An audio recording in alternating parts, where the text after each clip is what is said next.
Buenos días, es un placer para nosotros tenerte nueva vez en este programa de palabras de vida, específicamente con la lección Una vida de alabanza. Es la lección número 9 de este trimestre. No te pierdas esta lección que está para la gloria y honra de Dios muy buena. No te lo pierdas.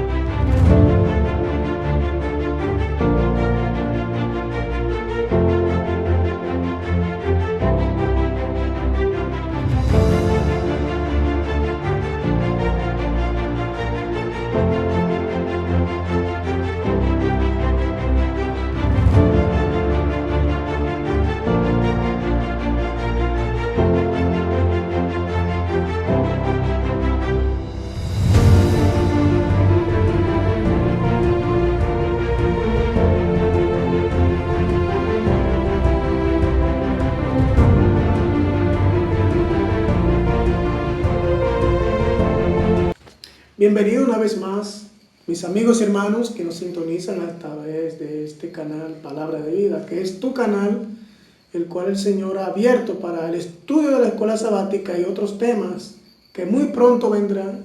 Así que le invitamos a que se suscriban, compartan, activen la campanita de notificaciones para que inmediatamente se coloque el contenido, usted sea el primero en recibir la información. Muchachos, ¿qué tal? Bien, gracias a Dios. ¿Cómo están? Bien. Es bueno decirle a nuestros amigos que no solo tenemos el estudio del folleto de la escuela sabática, sino que tenemos otros temas que lo pueden buscar en el mismo canal Palabras de Vida. Y como dice José Alfonso, yo creo que ya próximamente tendremos un programa muy interesante para todos nuestros amigos. Así es que no pierdan el enfoque, porque muy pronto estaremos grabando unos videos poderosos para la gloria de Dios. Amén. Entonces, el tema de esta semana es una vida de alabanza. Una vida de alabanza. Es lo que debemos llevar, es como debemos trabajar, lo que debemos hacer, lo que debe caracterizar la vida de un verdadero cristiano. Una vida de alabanza. Es una vida de alabanza. Me interesa ese texto de memoria, siempre me ha gustado el libro de Filipenses, capítulo 4, verso 4, como lo dice Pablo. Regocijaos en el Señor siempre. Y entonces dice él, otra vez digo, Por si acaso. Regocijados. Regocijados. Ahí eso, regocijados ¿cuándo? En el Señor Siempre. Como que eso es una cosa que a veces se hace difícil, ¿no? Siempre. Por lo voluble del ánimo humano. Que hoy podemos estar contentos, ahorita no podemos estar contentos. O sea, como siempre tener ese regocijo de manera permanente a pesar del crisol que estemos experimentando. Bueno, si el texto solo dijera regocíjense, no hubiera aquí intrínseco una discusión hasta filosófica. Exacto. El problema es que él le puso al texto siempre. Siempre. Sí, ese es el problema, porque todo está de acuerdo, todo el mundo, tú le preguntas a los psicólogos. Hay que estar chévere. Sí, hay que estar bien, incluso te dicen hay que estar bien en un momento. Hay que ser positivo, hay que ser Mantener la actitud, el buen ánimo, pero Siempre. O sea, regocijaos. Y el texto tiene varios elementos. Regocijaos. El Señor siempre. O sea, no es simplemente porque la nueva filosofía que se mueve en el mundo es estar gozoso, estar chévere. Sí, está bien, estar chévere. Y ese gozo búscalo en ti mismo, en tus adentros. Y eso, dejamos al Señor de lado, pero regocijaos en el Señor. Esa es la tónica del texto, en el Señor. Y entonces, yo lo veo de la siguiente manera. El que se regocija en el Señor, siempre estará regocijado. Sí, exactamente. ¿Verdad? Sí. Porque el asunto es que fuera del Señor, no hay manera de siempre estar regocijado. Tú podrás tener algún momento de placer, algún momento de alegría, algún momento de una buena conversación, algún momento, qué sé yo. Pero en el Señor, y es lo que vamos a ver durante toda la lección de esta semana, especialmente, ¿verdad?, esta del sábado. En el Señor siempre debemos estar regocijados. Y por si acaso, regocijados. Entonces dice la lección del sábado, llama la atención específicamente sobre lo que es fácil uno estar contento cuando la cosa va bien, cuando los planes te están resultando como tú lo diseñaste, pero cuando las cosas se tornan distintas es difícil estar regocijado en el Señor. De hecho, lo que es un misterio, yo lo puedo decir de ese modo porque no se explica que alguien que esté atravesando por una situación que en el común de las cosas no haya motivo alguno para tú sentirte regocijado. Entonces, en el Señor el llamado es regocijarnos en medio de las situaciones difíciles. Y es lo que vamos a ver algunos ejemplos esta semana que la Biblia nos ilustra acerca de eso. Así es. Regocijado en el Señor, dale. Mira, llevar esto a la realidad es un poco difícil, porque imagínate que amaneciste feliz porque de pronto estás agradecido con Dios porque has tenido un bonito despertar, estás junto a tus seres queridos, ves que todos disfrutan de buena salud, ¿verdad? Pero de pronto sales para ir a, qué sé yo, a cumplir con tu responsabilidad y tropiezas con algo que te causa dolor en el momento, ¿no? Y muchas veces esos choques arrancan de nuestros labios algunas exclamaciones no agradables, ¿verdad? No agradables. Sí, por el impacto y el momento. Pero algo que estaba pensando cuando meditaba en esta lección es la experiencia de una persona que conozco que yo miraba que a pesar de que le pasaban cosas malas, que en el momento se tenía y decía, wow, mira que tengo que hacer esto, ahora sí, esto yo no me lo esperaba, ¿cómo voy a hacer? Y la persona daba una vuelta y al ratito yo veía que cuando venía de allá para acá, no había pasado ni un minuto, pero venía cantando y alabando al Señor. Y yo me quedaba como impresionado, yo decía, pero ¿cómo es esto posible? O sea, acaba de venir a donde mí a lamentarse, o sea, a decirme que tiene esta situación, pero es como que ya se le olvidó que esa situación es una realidad. Regocijado siempre, yo decía, esto tiene que ser un don de Dios. Eso es un don de Dios. La lección del domingo. Si pasamos a la lección del domingo y vemos un marco, es un marco para la alabanza. ¿De qué estamos hablando cuando hablamos de un marco para la alabanza? Es una circunstancia que el Señor te permite vivir.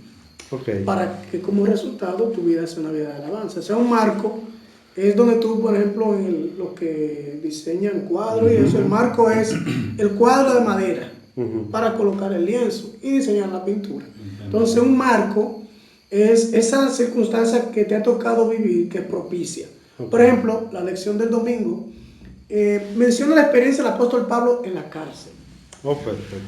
En la cárcel. O sea, Filipenses capítulo 4, verso 4 al 7, donde es el pasaje que me invita a estudiar, habla de la experiencia de Pablo en la cárcel. Interesante que, bueno, yo he ido varias veces a la cárcel más tremenda que hay aquí, que es la cárcel de la Victoria. Y todo, cuando tú llegas allí, tú no ves alegría. Tú lo que hay gente con mucha necesidad, llamando, clamando, varón, varón, varón, varón, varón, varón. Más sin embargo, aquí pasó un evento muy interesante. Pablo y Silas estaban en la cárcel. 39 azotes en la espalda. Y no cualquier azote, porque no es con una correíta con la que nosotros nos pegamos, ni con una vara, no. Era con un látigo que en la punta tenía un metal que cuando tocaba la piel desprendía. Sí. Más sin embargo, a ellos lo azotaron, lo metieron en la cárcel, en la noche, a medianoche, cantando. Cantando. Sí. Preso, azotado, condenado, cantando. El carcelero que escuchó eso, dijo, ven acá, esto es raro. Porque todo lo que meten aquí a maldecir que vienen, ojalá me hubiesen matado, ojalá que sé yo cuánto, cuando salgas de aquí no te apures.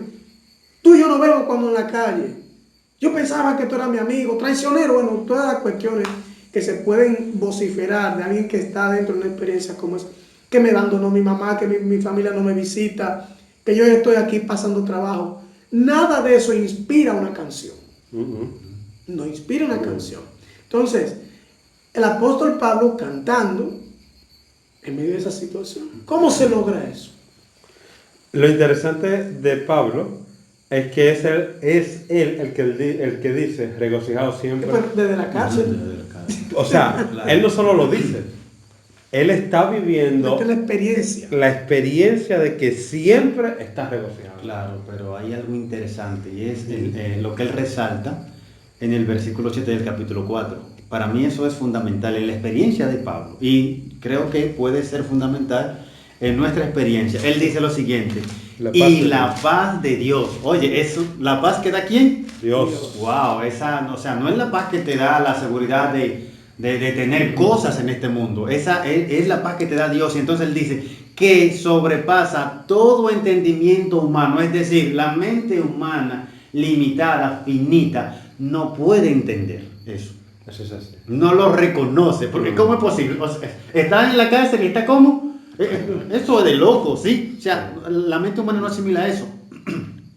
Y entonces él continúa diciendo, guardará vuestros corazones y vuestros pensamientos en Cristo Jesús. Oh. ¿Dónde estaba la mente de Pablo a pesar de que estaba en la cárcel? En Cristo. En Jesucristo. Que por eso es que no se puede entender. Por eso no hay manera. O sea, ¿cómo entender la paz de Dios? Es algo que casi no se puede decir.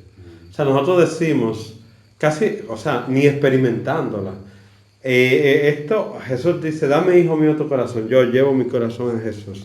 Él hace una transformación que a veces no puedo ni entenderlo. O sea, y he encontrado muchos hermanos que le sucede una situación y dice, wow. Pero cuando yo era, que no era cristiano, me sucede esta misma situación y yo estuviera desesperado, hubiese dicho 2 o 3 cosas, hubiese tomado la justicia por mi propia mano.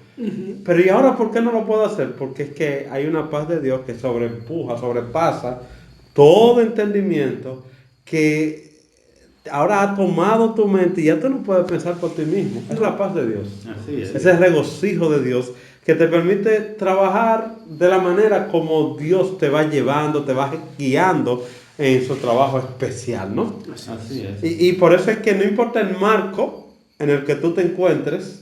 Aquí pusimos el ejemplo de Pablo, pone la lección del domingo, el ejemplo de Pablo, Claro. en un marco totalmente vil para tú encontrar paz en ese lugar. Claro. Y en medio de, entonces él se regocija en el Señor. Hay algo que casi que se estimula hoy es perdónalo porque etcétera, etcétera. O sea, sentir paz el agraviado, ¿verdad? Pero cuando eres tú el que agravia, o sea, el que has hecho, es distinto. Es decir, Ok, yo te perdoné, pero yo no estoy en la cárcel, el que está en la cárcel eres tú. Mm. O sea, realmente a veces nosotros tenemos que pensar que yo he sido la víctima de un atraco. No estoy diciendo que está mal, que tú perdones, y etcétera, pero ¿a cuál de los dos se le es más difícil experimentar la paz en un momento determinado? Es al que ha cometido el hecho. ¿Por qué? Porque al final tú simplemente tienes que perdonar lo que te hicieron, pero tú reconciliarte y hacer una vida distinta a pesar de lo que has hecho, va un poquito más arriba. Va un poquito más allá. Va un poquito más arriba. Entonces, realmente el estímulo del apóstol Pablo, que a pesar de las circunstancias que estemos, dice el versículo 8, por lo demás, hermano, todo lo que es verdadero, todo lo que es honesto, todo lo que es justo, todo lo puro, todo lo amable, todo lo que es de buen nombre, si hay virtud alguna, si alguna alabanza en esto, en eso En hay que eso pensar. hay que pensar. Es una invitación. ¿Ya? Bueno, también es bueno decir, ustedes saben que a veces las personas piensan en lo que el Señor te da por ósmosis, o sea, algo que te llega a la cabeza y ya. Pero realmente recibir la paz de Dios, aparte de pedirlo, aparte de tú estar en un ambiente cristiano, también es tú hacer cosas. Claro. Como dice el verso 8. O sea, por lo demás, todo lo que es, en qué tú estás pensando. No es que tú estás pensando en guerra, en pleito, en dificultades, y de repente tú vas a decir, no, pues yo voy a tener, porque yo tengo la paz del Señor. No, yo lo voy a dejar así porque el Señor se lo cobre. Ahí no aparece eso. Ahí eso no aparece. No. Es que tú tienes que encarnar esa paz de Dios. Exacto, el Señor se lo cobrará, pero ya en mi mente yo estoy Ya. prácticamente señalándole al Señor qué cosa ¿Qué yo es lo creo que él que haga con quiere que él. le haga con él? ¿Sí? Entonces eso no Eso es no, el- eso no, ese sí. no es el ejemplo, eso no es lo que dice. Y he escuchado a muchos cristianos decir, no, yo solo dejo al Señor, pero no está diciendo, lo que él no está diciendo es, no, yo solo dejo al Señor que en su misericordia Él se salve, pues ya yo lo perdoné. No es eso lo que está diciendo. Lo que es que el Señor le va a dar y cuando el Señor le da, entonces yo me voy a regocijar. No, No, eso no es la voz de Dios. no es un regocijo en la aflicción y el dolor que el otro va a experimentar por lo que hizo. No. Es la paz y el regocijo que yo experimento por la protección y la gracia que el Señor pone en mi corazón. Exacto. Es distinto. Es bastante distinto. Es distinto. Claro. Sí, interesante esa lección del domingo, pero necesitamos pasar a la lección del lunes. La oración derriba muros. Oración derriba muros. ¿Han tenido ustedes experiencia de oración? Ay, sí. Que han derrumbado, o sea, algo que le ha dado duro a ustedes, si ustedes le han pedido al Señor y el Señor ha hecho algún tipo de milagro, ha derrumbado esa pared. Sí, sí. Sí, ¿cierto? Hay un momento en la experiencia, me imagino que la mayoría de los que seguimos al Señor hemos en algún momento experimentado eso, o sea, que sentimos al Señor muy cerca de nosotros. Perfecto. Y algo que yo siempre resalto es que a veces uno siente tanta seguridad de parte de Dios, o sea, tanta confianza de que Él está ahí obrando, que tú sientes que pueden ponerte literalmente una pared delante de ti y que tú no vas a tener problema en traspasar esa pared por la persona que en ese momento está contigo, que es Dios. Sí, perfecto. Claro, entonces en la lección Del lunes. en la lección del lunes hay algunas expresiones muy importantes en cuanto a la oración. A ver, compártela. Exacto. Bueno, ahí se nos habla de los muros de Jericó. Ok. Y ustedes saben que el pueblo realmente tuvo una gran experiencia con esto, porque humanamente esos muros eran como Impenetrables. no había manera de penetrarlos. Claro. No Sí, había entonces forma. ellos se paran ante esa realidad y dicen, bueno, ¿y aquí cómo vamos a hacer? Y entonces el Señor le dice, bueno, realmente el que va a hacer la obra aquí soy yo. ¿Ustedes qué tienen que hacer? Confiar en mí. Claro, ellos tuvieron que someterse a un proceso de confianza a través de la oración hacia Claro. Dios y el Señor se manifestó. Y es bonita la experiencia que tuvo el pueblo. 6 días dando vueltas alrededor de la ciudad, que por eso las cosas de Dios nunca van a ser, o nos van a parecer a nosotros lógicas. La manera de obrar, la manera de Dios mirar las cosas en nuestra humanidad. ¿Y ahora qué? 6 días dándole vuelta a esta ciudad. Y lo de adentro me imagino que mirando todos los días, que esta gente tienen que estar locos, que eso es lo que inventan, que es lo que planean, cómo piensan llegar hasta nosotros, si no hay manera, esta gente tan loco, ¿no? Sí. Pero era lo que humanamente ellos podían ver, pero no veían a aquel gran poderoso guerrero que realmente estaba con ellos, que era Dios. ¿Sabes qué me llama me llama la atención? Ese ejemplo que pone la lección, y que tú has expresado bastante bien, porque los que estaban dentro de su muralla, que estaban seguros, cuando ven a esta gente caminando, llega un momento en que se preocupan. Llega un momento en que se preocupan, porque ellos saben que son nuestros enemigos. Ellos nos pueden atacar en cualquier momento. Nosotros sabemos que la muralla es inaccesible, lo sabemos, pero que esta gente está dando vueltas. Sí. Y esa vuelta, o sea, todos los días una vuelta, aquí como que está sucediendo algo. ¿Qué buscar? Dentro de la muralla había una preocupación expresa el espíritu de El profecía. Señor estaba colocando temor. Temor, pero los israelitas no sabían eso. No sabían eso. El Señor nos permite y nos hace hacer ciertas cosas que para nosotros son, como dice, No, humanamente, no solo que para necesita- nosotros, para el que nos ve Para el que también, nos o sea, ve. de esta manera de obrar es. pero hay algo en el que no ve que el Señor está haciendo en ese que nosotros no sabemos lo que está sucediendo. No sabemos lo que está sucediendo, pero en Él está sucediendo algo que el Señor lo está llamando, está diciendo, "Ven acá, pero está haciendo algo. ¿Qué pasa? ¿Qué es lo que está sucediendo?" Mira, hay algo muy interesante en que fueran 6 días, perseverancia. Los israelitas, tercer día, sí, y ahora qué.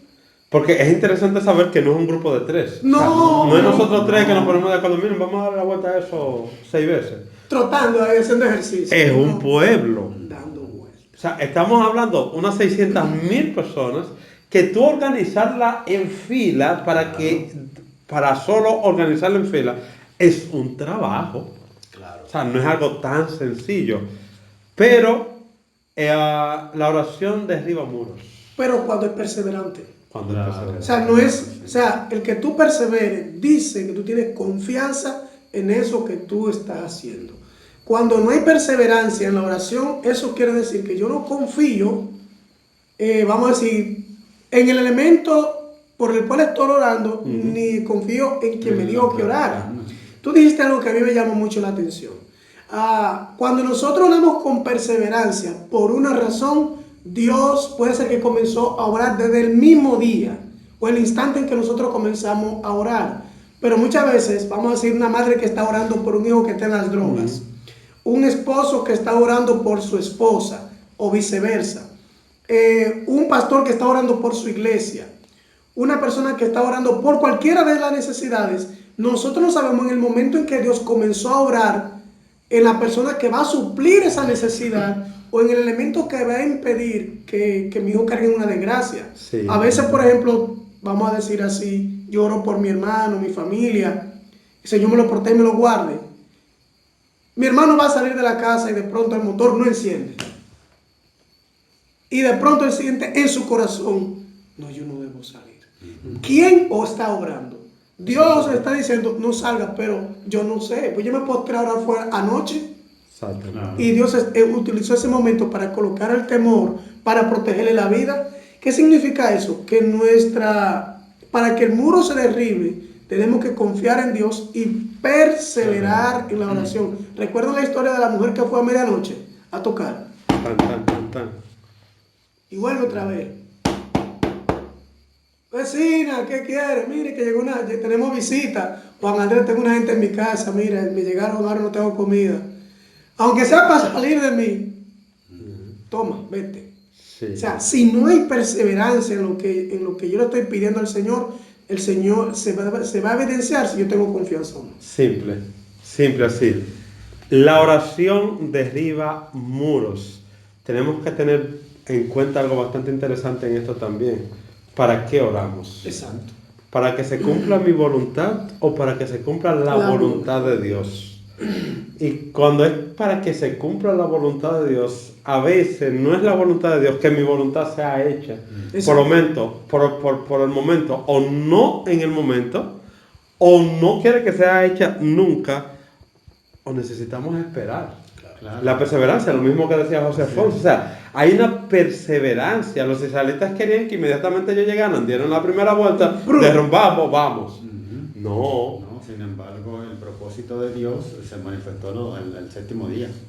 ¿Y de qué manera el séptimo día? Porque entonces en el séptimo día había que dar esta cantidad de vueltas, que eran 7, tocar trompeta, que era extra, y gritar adicional. Y Una bullita adicional. Que de repente a ti te dicen, mira, vamos a desbaratar esto, empieza a darle vueltas y un gritico y todos dicen, gritar. ¿Cómo es el negocio? La oración derriba muros. Y esos muros nosotros tenemos que estar confiados de que el Señor los puede derribar en el nombre de Jesús. Cuando estamos desalentados, que estamos en pruebas, que estamos en dificultades, que estamos en el crisol con Jesús, lo que más nos ayuda es un asunto que se llama oración. Y es bueno preguntarle a nuestros amigos que nos visualizan cuál será el muro que le impide a ellos de alguna manera ser constante con Dios y entender que esa barrera que de pronto ellos, ustedes ven delante de sus ojos, de pronto una enfermedad, de pronto un problema familiar, o sea, son tantas las cosas, de pronto una necesidad por la que han estado orando meses, años, ¿verdad?, etcétera. Pueden seguir mirando eso como un obstáculo y que de alguna manera el Señor no escucha. Ya de pronto el Señor ha empezado, ¿sí?, a mover fichas para de alguna manera darle cumplimiento a esa oración. ¿Qué debemos hacer? No desanimarnos, persistir en la oración y confiar en que Dios, que sabe todas las cosas, cumplirá su propósito en nosotros, sin importar que sea lo que nosotros estamos esperando. Así es. En la lección del martes. La vida de alabanza. La vida de alabanza. ¿Cómo saber que una gente tiene una vida de alabanza? Es notorio. Es notorio, Sí, sí, ¿verdad? Sí, sí. Se ve diferente. Totalmente. Se ve diferente. No, aunque esté en la multitud, no se ve igual. ¿Te han preguntado a ti, amigo, que nos ve? ¿Alguien te ha dicho, pero usted es cristiano? ¿Desde qué iglesia es usted? Y de hecho, he visto a uno que así directamente te interpela, ¿tú eres adventista del séptimo día? O sea, porque como que ve algo diferente. ¿Qué será? Algo diferente, ¿no? Es notoria la vida de alabanza. Hasta en el tono de la voz. Hasta en el tono de la voz. La forma en que tú te expresas. Cuando alguien se entera de la situación en la que tú estás viviendo, dice, pero ya ha sido yo hace tiempo que he dejado eso. Exactamente. O sea, realmente una vida de alabanza se nota en nuestro diario vivir, con los compañeros de trabajo, con los compañeros de estudio, en mi propia familia, si el único cristiano soy yo, se nota. Ya. O sea, inclusive muchas veces dicen, wow, mío, tan mal que nosotros te tratamos, o manito, wow, tan mal que yo te trato, y tú como quieras, sigue ahí, aguante. No, realmente eso es tu conducta determina si tuvieras una vida que glorifica a Dios por medio de una alabanza. ¿Saben que he conocido personas cristianas que tú dices, wow, cuando yo sea grande quiero ser como él? Claro. Porque es una persona que cuando llega al ambiente, como que transforma. Sí, Que de cambia repente la cosa. llegó y cambia, tú sientes el gozo, la alegría, sientes que el Señor como que anda por ahí cerca. Como que transmite eso. Transmite ese... ¿Cómo debería ser realmente nuestra vida? Debería ser que cuando lleguemos nadie sepa que soy cristiano, que cuando estemos en un lugar yo evito lo más posible hablar para que la gente no sepa que soy cristiano. Cuando paso por una esquina que hay un grupo de muchachos, muchachas, y yo soy de lo que digo, Jesús te bendiga, Dios te ama, Jesús viene pronto, prepárate.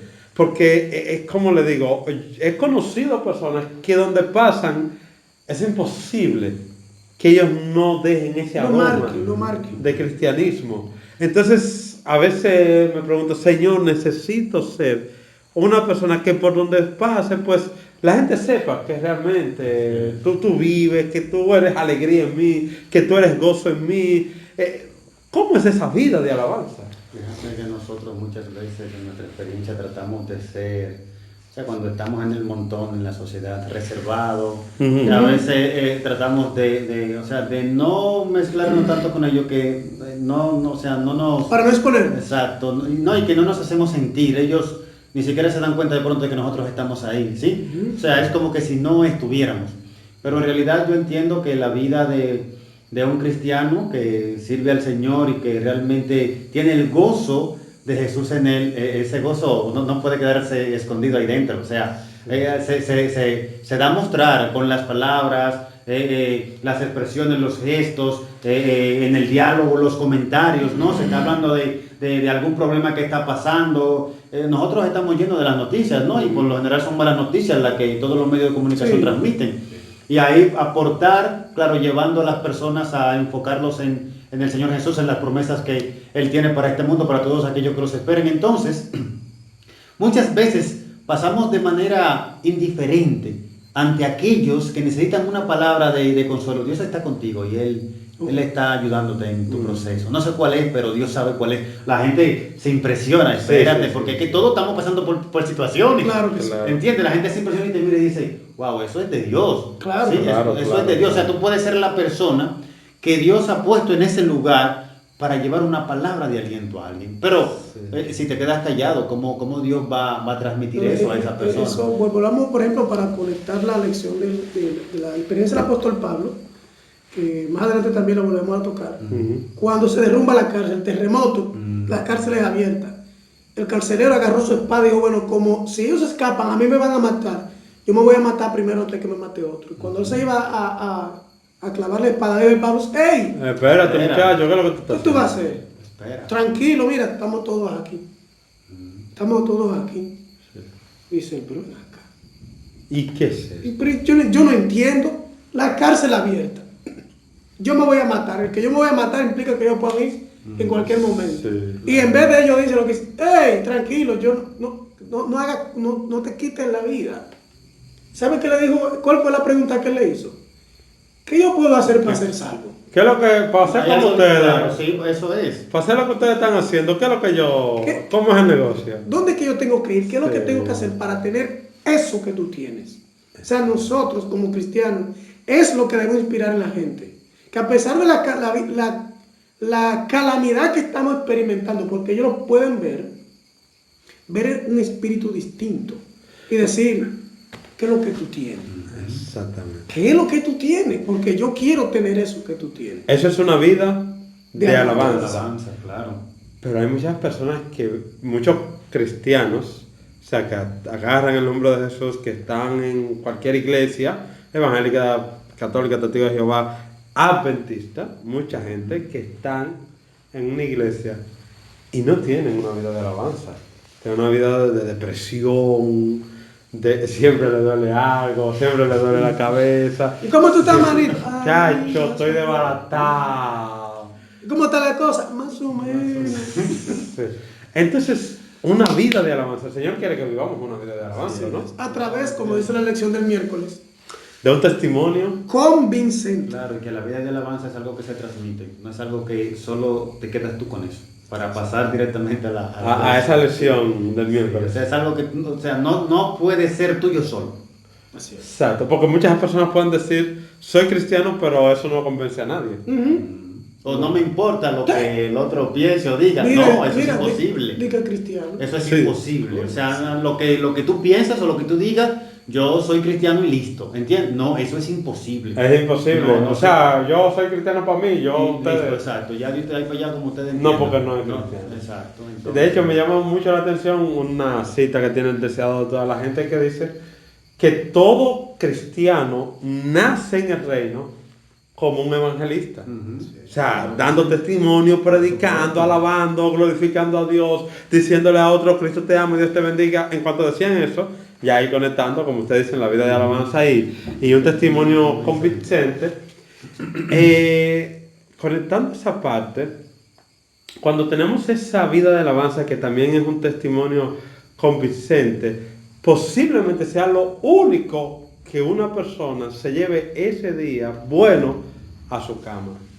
Que te pudo hablar, que te pudo conocer, que pudo escuchar un Dios te bendiga, Cristo te ama, no te preocupes en esa enfermedad, el Señor te está cuidando, entrega tu vida a la mano de Él. O sea, si no hicimos ese día, posiblemente ese día, ese individuo no se llevó nada bueno a su cama. ¿En qué meditar claro ese que día? sí, porque, Sí, o sea, cuando tú te acuestas, que tú dices, ¿cómo me fue en el día? Me pasó esto y esto. Una persona que no sea cristiana, que pueda decir, pero me pasó que Alfonso, o que Darly me dijo, Dios te bendiga, eso sí estuvo bonito hoy. O sea, que lo único que él haya visto ese día bueno, eso es interesante. Claro. Que es un testimonio Convincente. por supuesto, y añadir a eso que cada día, por ejemplo, las personas que tienen contacto con nosotros, que nos ven, que de alguna manera perciben que estamos ahí en su medio, ellos están de alguna manera sacando o teniendo con nuestro diario vivir, nuestras acciones, nuestras palabras, algo, o sea, se están quedando con algo de nosotros, positivo o negativo. O sea, no es como yo, como que yo me proponga ser cristiano hoy y yo salga y diga, hoy no me voy a contaminar, y vea al que está por allá viviendo su mala vida, ¿verdad? Al que está por allá engañando, al que está por allá robando, etcétera. Y yo simplemente trato de mantenerme como una persona inmune ante esas cosas, ¿verdad? Que esas cosas no lleguen. El testimonio me tiene que convencer. ¿Cómo yo hago que mi testimonio convenza a otros?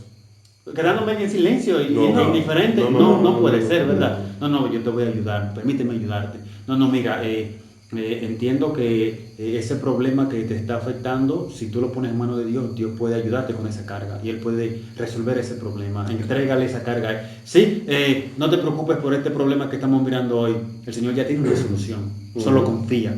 Sí, Él está enfermo, es verdad, pero vamos a orarle a Dios porque Él es el médico de los médicos y Él, dentro de su voluntad, dentro de su providencia, puede hacer un gran milagro. Sí, son palabras que pueden para nosotros, que ya tenemos mucho tiempo en este medio, ¿verdad? En esta experiencia, Como comunes, podríamos llamarla, Sí. pero causan impresión ¿y qué? Y convencen a quienes están en nuestra medio. Dicen, no, él es diferente. No, Wow. y que, por ejemplo, lo que el Señor nos permitió experimentar, o nos está permitió experimentar en el crisol actual, es el testimonio que otro necesita para creer. El testimonio que otro necesita Para creer. Tú perdiste tu familia. Es el testimonio que posiblemente otro está esperando, que ha perdido su familia para ver si realmente en el Dios que yo creo se puede creer en ese Dios. Por mi testimonio. Si estoy en una situación económica, cual fuera el crisol que estemos atravesando, una enfermedad, lo que la otra persona está mirando es mi comportamiento para ver si yo puedo confiar en ese Dios. ¿Sabe por qué? Y yo no sé si a ustedes les ha pasado que muchas veces hemos estado mirando personas en ese sentido. Que vemos que está en una situación difícil y estamos como esperando a ver qué va a hacer. Si se va a desesperar, si va a abandonar la fe, o qué. Pero ahora, cuando me toque a mí, ¿cuál es el espíritu que yo voy a proyectar? ¿Cuál es el ejemplo que yo voy a darle vamos a decir así, hasta mi propia familia? Sí. Hasta mis hijos, mi esposa, viceversa. ¿Por qué? Porque lo que convence a alguien, es verdad, la doctrina funciona, pero te convence solo de manera intelectual. Pero lo que convence tu espíritu es la experiencia. Esa es experiencia. Es la experiencia, no es el intelecto. Pues eso lo resolvemos fácil. Pero convencer de que tú le entregues tu vida a Jesús, como dijera el soldado debajo de la cruz de Jesús, wow, ciertamente, ese es hijo de Dios. Ciertamente, oye. Y bueno, la historia secular dice que el hombre se convirtió. Porque es en las circunstancias. O sea, él está viendo, posiblemente él haya escuchado a Jesús en sus predicaciones. Sí, porque los soldados romanos iban y escuchaban a Jesús. Tenían que estar atentos. Para el orden, el respeto y la cosa. Y posiblemente escuchó una predicación más de otro que decía que había que regocijarse en el Señor. En las buenas y en las malas. Pero cuando ve a Jesús en las malas, regocijando en el Señor, dice, no, pero espérate, es verdad lo que él decía. Pero es lo mismo que va a suceder con nosotros, no es diferente. Cuando las personas nos ven en nuestras circunstancias, en nuestras deudas, en nuestra pobreza, teniendo algún problema de familia, teniendo algún problema con esto, con aquello, pero enfrentándola en el Señor, entonces la gente va a decir, no, pero es que se puede, porque Él puede, y si Él puede, ¿por qué no? Así es. Eso es, y por eso es que hay que tener, es verdad, ese testimonio convincente que nos llevará a la lección del jueves. Un arma que conquista. Un arma que conquista. Hay personas que para obtener lo que ellos quieren, para conquistar lo que desean, usan todo tipo de armas. Pistola, revólver, ¿verdad? Pero ¿cuál es el arma de nosotros? ¿Qué es lo que necesitamos para conquistar? ¿Qué es lo que queremos conquistar? El corazón de los hombres para el Señor. Una vida de alabanza. Eso es lo que es el necesitamos arma que conquistar. conquista. Que haya otra vida de alabanza, otro lugar en la mesa, como dice la canción. Claro. Por ejemplo, otro lugar en la un mesa. ejemplo. Cuando un hombre va a conquistar a una mujer, va triste, No puede ir. mal vestido, No hay manera. sin olor, No. sin regalo, No. sin palabras bien diseñadas para llegar a ese corazón. No. Hasta con una cancioncita. Exactamente. Entonces, nosotros los cristianos, el Señor nos ha dado la experiencia que nos está dando, el crisol que el Señor te está permitiendo experimentar a ti, es el arma que va a conquistar ese otro corazón. Tú no sabes cuál es, yo no sé cuál es, pero Dios sí sabe cuál es y por eso está permitiendo que vivamos el crisol que estamos experimentando en este momento. Una experiencia que posiblemente no sabemos que otros la están viendo. Exacto.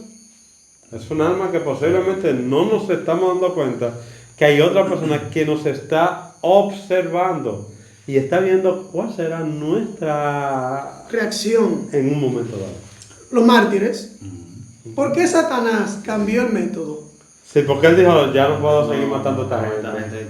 No lo puedo No, seguir. porque- Son sangre semilla, no. No, O sea, porque yo los cito somos- uno, pero Cuando lo subo ahí arriba para fuego, canta. Es más, si lo sigo matando, se va a convertir el mundo en este asunto. Cambió la filosofía, porque aunque ellos estaban en la hoguera, en la horca, en la guillotina, en el potro, donde quiera que el instrumento que Satanás estaba utilizando para torturar a los cristianos en ese tiempo, cuando el que no creía lo veía, no, usted me va a matar, venga por el frente.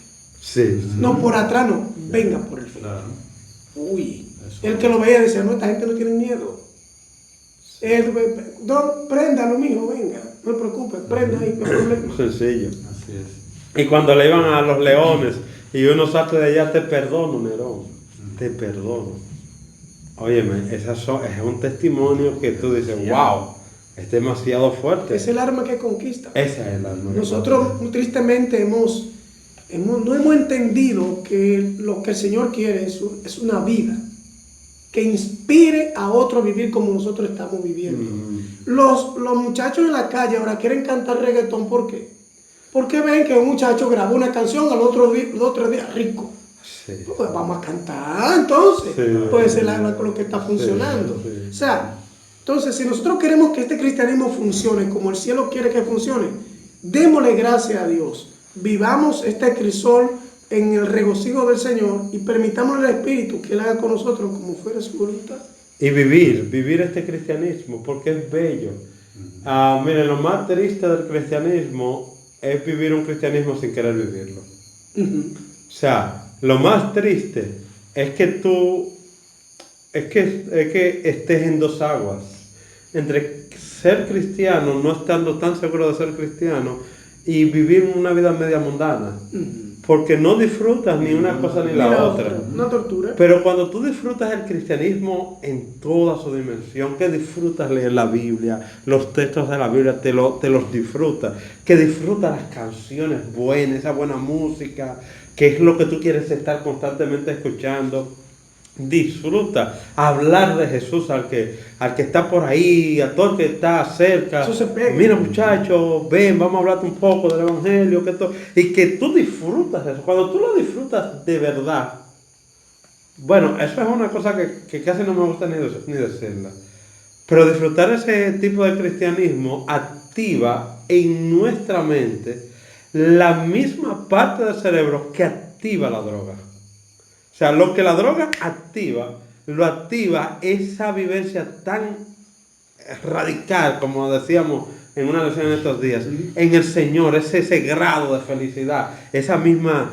Entonces, nosotros necesitamos aprender a vivir ese tipo de cristianismo, a amar ese cristianismo, a amar a Jesús, a amar las almas, a amar la lectura de la palabra, a amar el ir a su iglesia. Me encanta como lo dice el salmista, yo me regocijo con lo que me dicen, a la casa de Jehová iremos. O sea, para él era un gozo hacer eso. Lo que dice Pablo es que para mí el vivir es Cristo. O sea, yo no me veo en otra forma, ni de otra manera, ni haciendo otra cosa que no sea viviendo en Jesús. Eso es lo que necesitamos, a ese punto de cristianismo, de vida de alabanza, de testimonio ejemplar, de esa arma que necesitamos. Eso es lo que necesitamos para vivir este negocio, ¿no? Así es. Y será predicado este evangelio para testimonio de las naciones. Y entonces vendrá el fin. Claro. Dios está esperando ese testimonio de mí, de ustedes y también de ti, para que terminemos esta historia. Para que terminemos esta historia. No me gustaría que termináramos la lección del jueves sin resaltar un poquito la experiencia que aparece en este día, un arma que conquista, que es la experiencia de Josafat. Ustedes saben que él era la persona que estaba al frente del pueblo, se encuentra con la realidad de que vienen los moabitas y los amonitas a enfrentarlo, y entonces en medio de esa realidad él le dice, bueno, pero aquí mi único socorro, mi única fuerza y mi única esperanza es ¿quién? Es Dios. Y dice que él convocó al pueblo, y en medio del pueblo los convocó a ellos para clamar a Dios. O sea, y me parece una experiencia bonita porque ellos fueron sinceros al aclamar a Dios, y en medio de esa sinceridad el Señor le habló y le dijo, saben que no se preocupen, que yo los voy a entregar en sus manos. Y algo interesante que resalta los versículos, ustedes amigos pueden sacar tiempo para leerlo, es que cuando ellos iban a de alguna manera a encontrarse con el ejército enemigo, dice que Josafat organizó de los levitas, ¿verdad? Para que ellos estuvieran a la puerta, para que dieran alabanzas, imagínate, y esas canciones eran lo que me imagino llevan motivando al pueblo, porque ellos sabían que ¿quién los había enviado? El Señor. Dios, el Señor, y que ya le había entregado la victoria antes incluso de que ellos salieran de ese lugar. Ahora, en nuestra experiencia cristiana, ¿cómo entender que el Señor ya nos ha dado la victoria antes incluso de nosotros ver realizado el milagro?